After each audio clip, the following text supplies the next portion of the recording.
So, yung size A, guys, ito yung size 10 na bilao. Yung ganito. So, mag-cover na tayo sa ating bilao. Ganito lang, guys, kasimple. So, i-flatten nyo muna yung inyong foil. I-flat nyo muna siya dito, sa gitna, para ganito ang itsura niya. Saka nyo siya ipailalim yung mga excess. Yan, ganito lang po, guys. Sa mga nagtatanong na, ang standard size ng ating aluminum foil ay 12 inches. So, depende sa inyo kung bibili kayo ng mas malaki. Pero wala akong alam, guys, na mas malaki pa. Except dun sa cling wrap. Susi foil, 12 inches talaga.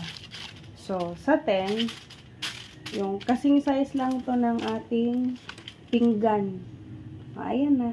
Nabalot na siya. Tapos, ganito siya sa ilalim. Ganyan lang po kadali maglagay ng aluminum foil sa ating bilao. Thanks for watching!